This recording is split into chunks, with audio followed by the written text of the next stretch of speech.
This is Unit 7, Video 9, titrations. So we're going to look at the use of a chemical to titrate another chemical. That's where we want to know the concentration of something, maybe in a water sample pulled from a lake or a river, or even in an industrial process, pull a sample, we want to find out how much is there. We use titrations to do that. So in titration, we're using a reactant to determine the amount of a reactant, not determining the amount of product. We could, but it's really not important in titration. Okay? So what we've got here is a reaction between sodium sulfate and sodium iodide. That reaction produces iodine and sodium sulfide. So the iodine here is going to be colored, and in the titration we need an indicator to tell us when the titration is completed. Okay, so I've got a simple titration apparatus set up over here. This is a burette, and the burette is where we're going to put the known chemical. In this case, it'll be sodium iodide. So what you know the concentration of is put into the burette. Your unknown is down in the flask. So my unknown is sitting down here waiting to be titrated. We'll add this when they exactly have neutralized each other. We'll get some type of color change. That color change tells us that the reaction's over. Okay, we call that the indicator. All right, so let's look at this reaction here. We've got the statement sodium iodide can be used to determine the presence of sulfate in water. And as we said, it's sodium sulfate reacting with sodium iodide. 16.4 milliliters of 0.15 molar sodium iodide completely neutralizes the sulfate in a 50 milliliter sample.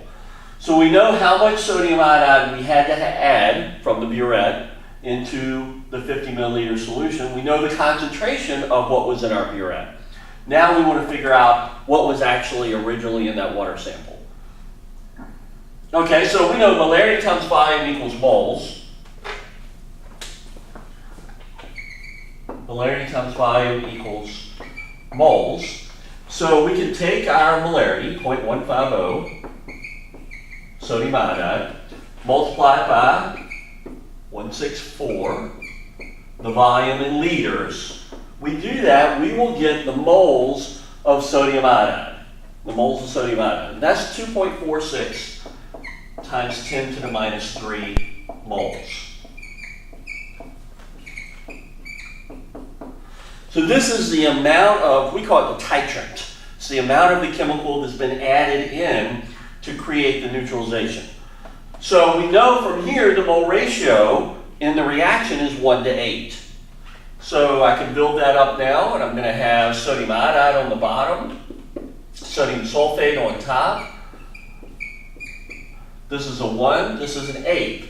So 1/8 of that is going to be the number of moles of sodium sulfate.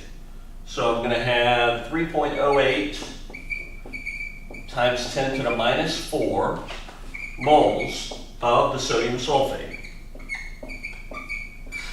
Now what molarity? Molarity is moles divided by liters. My original sulfate sample was 50 milliliters. So this means this is how many moles of sulfate were present in that 50 milliliter sample. If I had 100 milliliters, it'd be double that.